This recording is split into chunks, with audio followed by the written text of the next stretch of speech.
دا د هدایت مسیر حق د معرفت مسیر دا د هدایت مسیر حق د معرفت مسیر دا زموږ ولس د ستر انعام دی د ژوند.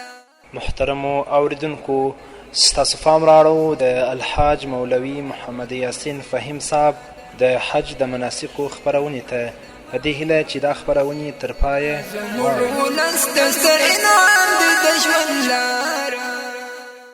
بسم الله الرحمن الرحيم. الحمد لله رب العالمين حمد الشاكرين، الصلاة والسلام على سيد الأنبياء والمرسلين سيدنا ونبينا وشفيعنا ومولانا محمد وعلى آله وأصحابه الطيبين الطاهرين. قدرمن اوریدونکو د ژوند د لارې د خپرونې مینوالو، السلام علیکم ورحمة الله وبرکاته. ستاسو روغتیا او خوشحالي د پاک رب نه غواړم، په دې هیله چې د صحت او عافیت جامې په تن ولرئ او خوشحالي مو په برخه وي. دا دی زه محمد یاسین فهیم د ژوند د لارې د خپرونې په وړاندې کولو کې ستاسو په خدمت کې یم. زموږ د نننۍ خپرونې موضوع بیا هم حج ته عمومي کتنه. حضرت عمر بن عاص رضی الله تعالی عنه فرمایي چې تاسو د بیت الله شریف طواف وکړئ، حجر الاسود ښکل کړئ، چې دا یوه د هغو دوو تیږو څخه ده چې له جنت څخه نازل شوي دي. نو یوه د هغې آسمان ته پورته کړی شوه او بله به هم الله رب العزت پورته کوي. او که داسې ونه شول نو هر څوک چې زما پر قبر تیریده هغه دې داسې وایي چې دا قبر د عمر بن عاص کذاب دی، ځکه دا په خپل خبره کې مطمئن دی چې دا خبره هغه د محمد رسول الله صلی الله علیه وسلم څخه اوریدلې ده. نو کومه تیږه چې په کعبه کې لګېدلې چې هغه ته حجر الاسود وایي، دا هم جنتي تیږه ده. زموږ حاجیان ورونه او حاجیانې خویندې کولی شي چې هغه ښکل کړي، که ښکلولی نه شي په هره دوره د طواف کې د استلام کوي، هغې ته د لاس پورته کوي. همدارنګه طبراني روایت کوي چې یو سړی د ثقیف د قبیلې نه او بل سړی د انصارو څخه محمد رسول الله صلی الله علیه وسلم ته راغلل او دې دواړو وویل موږ د دې لپاره راغلي یو تر څو ستا څخه د ځینو مسائلو په هکله باندې پوښتنه وکړو. پیغمبر علیه الصلاة والسلام ته ویلې که ستاسو خوښی چې د هغو مسایلو پوښتنه موږ له تا څخه وکړو. نبی کریم صلی الله علیه وسلم وفرمیل که ستاسو خوښه وي زه درته وایم چې له ما څخه د څه شي سوال کوئ تاسو. الله رب العزت د وحی په ذریعه باندې محمد رسول الله صلی الله علیه وسلم خبر کړی و چې د ثقیف قبیلې کم سړی تا ته راغلی هغه څه وایي او د انصارو چې څوک راغلی هغه تا ته څه وایي. نو ځکه محمد رسول الله صلی الله علیه وسلم ورته فرمایي که ستاسو خوښه یي نو زه به درته ووایم چې تاسو د کومو مسائلو په هکله زما نه پوښتنه کوئ، او که ستاسو خوښه نه وي نو تاسو په خپله پوښتنه وکړئ. هغو دواړو محمد رسول الله صلی الله علیه وسلم ته وویلې تاسو په خپله ووایست چې موږ به له تا څخه د کومو مسائلو پوښتنه کوو. محمد رسول الله صلی الله علیه وسلم انصاري ته وفرمایل ته د دې لپاره راغلی چې د کور څخه د خپلو وتلو په هکله د حج په اراده او هغه ثواب چې په دې کې دی پوښتنه وکړي، او د طواف نه پس د 2 رکعتونو لمونځ د ثواب او د صفا او مروه د سعی په عرفات ودرېدو، د جمرو ویشتلو، د قربانی او د سر خیلو او د آخري طواف نه وروسته چې څه درکول کیږي د هغه په هکله باندې زما نه پوښتنه وکړي. یعنې ته خو د خپل کوره راوتلی د حج اراده دې کړې، په دې هکله پوښتنه کوي. او 2 رکعته هغه منځونه چې ته په مقام ابراهیم کې کوې د هغه په هکله پوښتنه کوي چې الله به څومره ثواب تا ته درکوي، یا هغه سعی چې ته د صفا او د مروه ترمنځ کوې، یا په عرفات کې درېږې، یا جمرې ولې، قرباني کوې، خپل سر ښیې، او آخري طواف چې د اختر په ورځ باندې کوې، الله تا ته څومره ثواب درکوي د هغې په هکله ته زما نه پوښتنه کوي. انصاري وویل قسم پر هغه ذات چې ته په حقه باندې پیغمبر رالیږلی د همدې پوښتنو لپاره راغلی یم. نو نبی کریم صلی الله علیه وسلم وفرمایل کله چې له کوره د حج په اراده روان شوې هر قدم چې د ستا اوښ یې پورته کوي او بیرته پر ځمکه باندې ږدي الله رب العزت درته یوه نیکي لیکي او یوه ګناه درڅخه لرې کوي. نن ورځ اگر که د اوښانو سفر نشته خو زموږ هغه ورونه او خویندې چې ډیر په اخلاص او صداقت سره د حج اراده کوي د دې مقصود هم د الله رضا وي نو څومره مزل چې د دې ځای نه تر بیت الله پورې دی چې کم قدم دوی پورته کوي او بیرته ږدي الله رب العزت به یوه نیکي ورته لیکي او یوه ګناه به لرې کوي. او د طواف نه وروسته هغه 2 رکعته لمونځ چې ته په مقام ابراهیم کې کوې د هغو 2 رکعتونو ثواب د ابراهیم علیه السلام د نسل د یو غلام د آزادولو په شان ثواب لري. او هغه سعی او هغه منډه چې ته د صفا او د مروه ترمنځ کوي الله رب العزت به تا ته د 80 غلامانو د آزادولو ثواب درکوي. او د عرفات د وقوف پر وخت چې کله ته په عرفات کې درېږي الله رب العزت بلا کیف سماع دنیا یعنی آسمان د دنیا ته راځي او پر ملائکو باندې الله ویاړ او مباحات کوي او فرمایي زما بندگان په ګډو وډو او خاورو ککړو ویښتانو د ډیرو لرو ځایونو څخه راغلي دي او د جنت امید لري.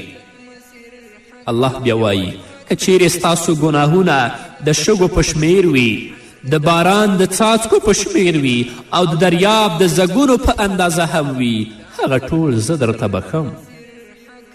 ای زما بندگانو د عرفات څخه مزدلفې ته روان شئ ما ستاسو ټول ګناهونه او د هغو ټولو کسانو ګناهونه چې تاسو یې شفاعت کوئ د هغو لپاره بخښنه کوئ هغه ټول ما وبخل ځکه محمد رسول الله صلی الله علیه وسلم فرمایی یغفر للحاج ولمن استغفر له الحاج د حاجیانو دپاره بخښنه کیږي او د هغه کسانو لپاره چې حاجیان بخښنه غواړي الله د هغو لپاره هم بخښنه کوي.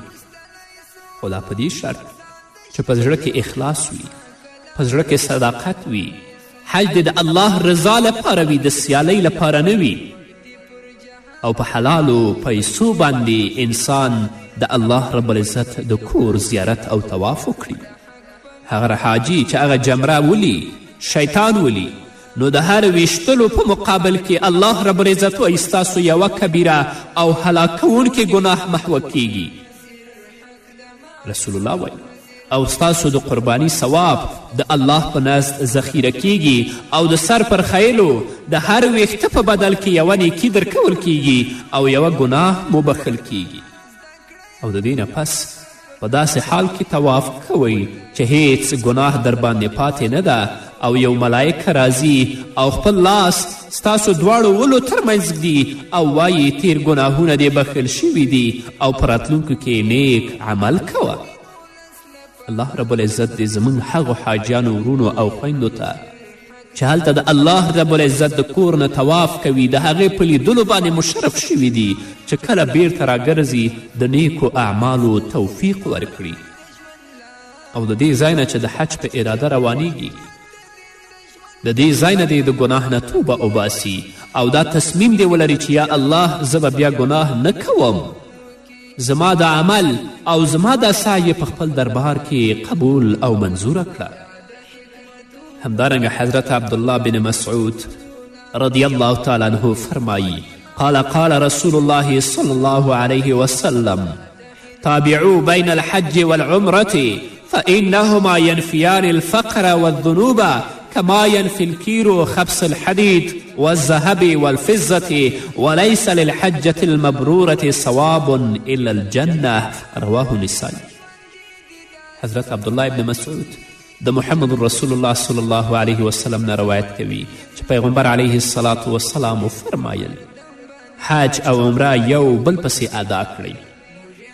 زموږ حاجیان ورونه چې د افغانستان نه ځي اول حج کوي عمره کوي نو د عمرې نه وروسته چې کله د حج ورځې راشي بیا د حج کوي نو پیغمبر هم وایي چې تاسې حج او عمره یو بل پسې ادا کړئ ځکه چې دا دواړه ګناهونه او فقر د انسان څخه داسې لرې کوي لکه څنګه چې سایقل یا ګربتۍ چې د اوسپنې او د سرو زرو او د سپینو زرو نه خیری لرې کوي. پیغمبر علیه السلام همدارنګه فرمایي چې د حج مبرور ثواب پرته له جنت څخه نور څه نه دی. نو که زموږ یو مسلمان ورور لاړه حج وکړه یا یو مسلمانه خور لاړه حج وکړه، خو چې کله د هغه ځای نه بیرته راوګرځېدل، په خپل اعمال کې په خپل کړنو کې انقلاب او بدلون ونه مونده، دا دې په دې باندې پوه شي چې د دې حج د الله په دربار کې نه دی قبول شوی.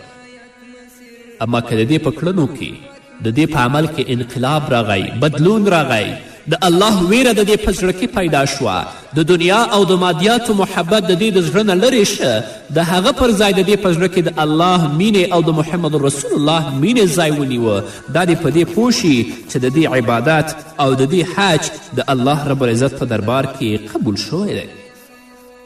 نو کله چې حج ته ځئ قدرمنو اوریدونکو، ستاسو یوازینی هدف او یوازینی موخه دې د الله رضا وي، چې الله زموږ نه راضي شي، او کوشش کوئ چې ډیره په پاکو پیسو باندې په حلالو پیسو باندې حج ته لاړ شئ، چې هلته تاسو لبیک او سعدیک نارې وهئ، چې الله ستاسو نارې واوري. خدای مکړه داسو نشي چې تاسو هلته لبیک او سعدیک نارې وهئ او د بره نه تاسو ته ویل شي چې لا لبیک لک ولا سعدیک، ستا لپاره نه لبیک شته او نه سعدیک شته. کومو پیسو باندې چې ته راغلی هغه حرامې دي، په کم نیت چې ته راغلی هغه نیت حج سره او تا سره نه ښایي، ځکه هغه ډیر مقدس اماکن، ډیر پاک اماکن دي. هغه خاوره ده چې هلته محمد رسول الله قدم ایښی، هغه خاوره ده چې هلته ابابکر، عمر، عثمان، علی هلته پښه ایښې، هغه خاوره ده چې هلته اسماعیل و ابراهیم علیهم السلام پښه ایښې ده. نو هغه سابقه تصویر په خپلو سترګو کې وګرځوه او الله نه د بښنې خواست کوه. نور به مو واورو قدرمن اوریدونکو، خو هغه د یوې دمې نه وروسته. دا د هدایت مسیر حق د معرفت مسیر، دا د هدایت مسیر حق د معرفت مسیر، دا زموږ ولس ته ستر انعام دی د ژوند لاره. دا د هدایت مسیر حق د معرفت مسیر، دا د هدایت مسیر حق د معرفت مسیر، دا زموږ ولس ته ستر انعام دی د ژوند لاره.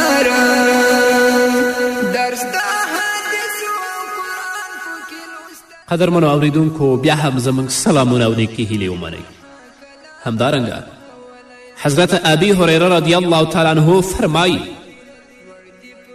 ان رسول الله صلى الله عليه وسلم قال العمرة إلى العمرة كفارة لما بينهما والحج المبرور ليس له جزاء إلا الجنة. رواه البخاري. حضرت ابي هريره رضی الله تعالی عنه فرمایي چې محمد رسول الله صلی الله علیه وسلم وفرمیل یوه عمره تر بلې عمرې پورې د هغو ګناهونو د کفارې سبب ده چې د دې دواړو په منځ کې شوي دي، او د حج مبرور یعنی د قبول شوي حج ثواب پرته د جنت څخه بل څه نه دی. نو کوشش وکړئ چې هلته داسې اعمال وکړئ چې ستاسو حج مبرور حج، مقبول حج وګرځي، تر څو چې الله رب العزت موږ ته جنت نصیب کړي. او که خدای مکړه دې ځای نه هم په بد نیت باندې روان وو، یا زموږ سفر او زاد و راحله چې موږ سره ده هغه هم په حرامو وه، دلته هم جګړې هلته هم جګړې، خپل منځ کې بد رد ویل، فسق کول، شکنځل کول، نو دا حج بیا مبرور حج نه دی. دا هغه حج دی چې حاجي څومره بیا د لبیک او د سعدیک نارې وهي، هغه د الله په دربار کې نه اوریدل کیږي. همدارنګه حضرت ابي هريره رضی الله تعالی عنه فرمایي قال رسول الله صلى الله عليه وسلم من أتى هذا البيت فلم يرفث ولم يفسق رجع كما ولدته أمه. رواه مسلم. حضرت ابي هريره رضی الله تعالی عنه د محمد رسول الله صلی الله علیه وسلم څخه روایت کوي چې محمد رسول الله وفرمایل څوک چې دې کور ته یعنی بیت الله ته راشي او د بې حیایي له کارونو او فسق څخه ځان وساتي، د هغه ورځې په شان بیرته ګرځي چې هغه نوی زیږیدلی وي. نو کومه ماشوم چې د مور نه نوی پیدا شي هغه د ګناهونو نه پاک وي، هغه ګناهګار نه وي. نو همدارنګه حاجي چې د الله رب العزت د کور طواف وکړي، ډیر په اخلاص او په صداقت سره د حج مناسک او افعال سرته ورسوي او د خپلو ګناهونو بخښنه د الله نه وغواړي، په خپلو ګناهونو باندې وجاړي او په خپلو ګناهونو باندې پښیمانه وي، هغه هم داسې دی لکه چې نوی د موره پیدا وي، بلکل په هغه باندې ګناه نشته. همدارنګه قدرمنو اوریدونکو، حضرت ابي هريره رضی الله تعالی عنه د محمد رسول الله صلی الله علیه وسلم څخه روایت کوي، فرمایي عن رسول الله صلی الله علیه وسلم انه قال الحجاج والعمار وفد الله ان دعوه اجابهم وان استغفروه غفر لهم. حضرت ابي هريره رضی الله تعالی عنه فرمایي چې محمد رسول الله فرمایل حاجیان او عمره کوونکي د الله رب العزت میلمانه دي. هغه څوک چې د حج ادا کولو لپاره ځي یا د عمرې د ادا کولو لپاره ځي هغه د الله رب العزت میلمانه دي. که دعا وکړي قبلیږي او که بخښنه وغواړي بخښنه ورته کیږي. نو چې هلته ځئ حاجیانو ورونو او خویندو، دې چانس نه او د دې وخت نه استفاده وکړئ، منځونه وکړئ، تلاوت وکړئ، وجاړئ، د الله رب العزت نه د خپلو ګناهونو بخښنه وغواړئ تر څو چې الله ستاسو ته بخښنه وکړي او هغه کسانو چې ستاسو نه دعاګانې غوښتي هغو لپاره هم د رب العزت نه بخښنه وغواړئ، ځکه ستاسو دعا د هغو په حق کې الله رب العزت نه رد کوي، الله ستاسو دعا قبلوي. او که خدای مکړه هلته لاړ شو ټولې ورځې او شپې په خوبونو باندې تیرې کړو، ټولې ورځې او شپې په قصو باندې تیرې کړو او په خپلو کوټو کې پراته یو، حرم ته د مانځه او جمع لپاره هم لاړ نشو لکه چې اکثر داسې کوي چې یو مونځ د الله هلته په 100,000 منځونو حسابوي، نو تا ته به چیرته بخښنه وشي یا هغه کسانو لپاره چې ته دعا غواړې الله به بیا هغه څنګه قبوله کړي. دا د وخت نه استفاده وکړئ، الله ته متوجه شئ، دومره زحمت او تکلیف چې وباسئ د دې ځای نه تر هغه ځای پورې ځئ، عبادت وکړئ، الله ته زاری وکړئ، الله ته توبه وباسئ. الله ارحم الراحمین ذات دی، الله غفار ذات دی، الله رحیم ذات دی، الله رحمان ذات دی. الله ستاسو ګناهونه بخي او الله رب العزت به په وروستو ورځو کې هم تاسو ته د نیکو اعمالو توفیق درکړي. نو بالاخره قدرمنو اوریدونکو، حج تلپاتې رباني یادګار دی چې بشر یې تر ننه پورې په یاد لري. د هغې صبر کوونکې کورنۍ یادګار دی چې د الله رب العزت د اوامرو په عملي کولو کې هر راز ستونزې زغملی دي. د هغه وفادار زوی یادګار دی چې د قرباني ډګر ته حاضر شوی و تر څو په خپله وعده باندې وفا وکړي او خپل خوږ ځان د الله په حکم باندې قرباني کړي. د هغه پلار یادګار او خاطره ده چې دې ته حاضر و تر څو خپل خوږ زوی د خپل پالونکي په فرمان قرباني کړي. د هغې مور یادګار دی چې د الله په فضل او کرم باندې کامله ډاډه او د هغه د حکم تابع وه. همدارنګه قدرمنو اوریدونکو، د هغه پاکې او صالحې میرمنې یادګار دی چې خپل خاوند له حکم څخه تر آخري توانه پورې اطاعت وکړه. د یو کامل توکل یادګار دی، د فتح مبین یادګار دی، د هغو کمزورو وګړو او صحابهو د فاتحانه ورګرځېدو یادګار دی چې هغوی د بیت الله څخه ویستل شوي ول. حج یو غوره او بهتره موقع ده چې د مسلمانانو د چارو واکمنان کولی شي چې د دې په وسیله د مسلمانانو د اوضاع د مختلفو سیمو څخه ځانونه خبر کړي، ځکه چې د مسلمانانو حالات د مادي او معنوي کمزوري، ناپوهي، فقر او بېوزني په لحاظ په حج کې ډیر ښه معلومیږي. هلته ټول د هر رنګ والا خلک، د هر وطن والا خلک، د هرې ژبې والا خلک ته په خپلو سترګو باندې ویني. حج په مصنوعي دیوالونو او ناروا تقسیم بندیو چې د مسلمانانو ترمنځ رامنځته شوی تر ټولو قوي ګزار دی. هغه دیوالونه چې مسلمانان یې د قوم، هیواد، مال، جاه او جلال په نومونو له یو بل څخه جلا کړي دي. د حج په مراسمو کې دغه ټول دیوالونه نړیږي او د ټولو څخه مخکې حج بهترینه وسیله ده چې انسان د شیطان له پنجو څخه خلاصوي او د الله رب العزت په لاره روانوي.